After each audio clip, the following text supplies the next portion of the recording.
Daqiqalarimizda biz Sirdaryo tumani Paxtakor mahallasi Amur Temur ko'chasidamiz. Fuqarolar tomonidan bizni Sirdaryodan gapiramiz kanaliga murojaatlar yetib kelgan. Assalomu alaykum. Mana Amur Temur ko'chasi. Mana musirlar. Ko'chada 2 haftalab, 3 haftalab kelishmaydi. Navbatdagi murojaat Sirdaryo tumani Toza hudud davlat unitar korxonasi tomonidan ko'rsatilayotgan xizmatlar sifati bilan bog'liq.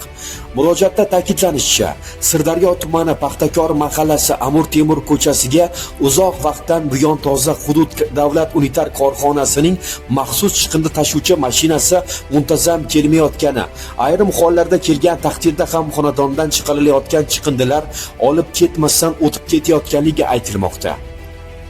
Mazkur murojaat yuzasidan holatni joyiga chiqqan holda o'rganishga harakat qildik. Murojaat kelib tushgan manzilga borib aholi bilan suhbatlashdik.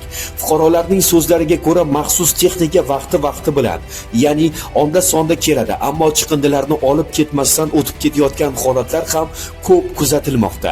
Ayrim paytlarda esa aholi Toza hudud xodimlariga o'zlari qo'ng'iroq qilib, mashinani chaqirishga majbur bo'layotgani bildirilmoqda.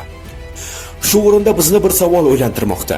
Fuqarolar va korxona o'rtasida tuzilayotgan shartnoma shartlari kim tomonidan buzilmoqda? Agar fuqarolarning majburiyati atrof muhitni toza va ozoda saqlash, xonadondan chiqarilayotgan chiqindilarni qop yoki maxsus xaltalarga solish hamda to'lovlarni o'z vaqtida amalga oshirish bo'lsa, korxonaning majburiyatlari esa xizmatlarni belgilangan reja grafik asosida o'z vaqtida va sifatli bajarishdan iboratdir. Xo'sh, ayb kimda? Korxonadami yoki fuqarolardami? Bu savol hozirgacha ochiq qolmoqda. Sizning xonadoningizga xizmat ko'rsatishni kechikishi yoki umuman yetib kelmasligining ham o'ziga xos sabablari bo'lishi mumkin. Biz hech kimni aybdor deb ko'rsatishni maqsad qilmaganmiz, balki vaziyatga kengroq nigoh bilan qarashni istaymiz. Bir misol, teatrga borganingizda siz sahnada namoyish etilayotgan spektaklni ko'rasiz, ammo o'sha tomosha ortida qancha tayyorgarlik, mehnat va mashaqqat yotganini har doim ham tasavvur qila olmaysiz. Xuddi shuningdek, kundalik xizmatlar ortida ham ko'zga ko'rinmaydigan jarayonlar, muammolar va mehnatlar mavjud. Muhimi, bir-birimizni tushunishga harakat qilish va muammoni birgalikda hal etishdir. Biz ko'rsatayotgan kadrlardan siz o'zingizga tegishli bo'lgan xulosalarni chiqib olishingizdan biz gumon qilmaymiz.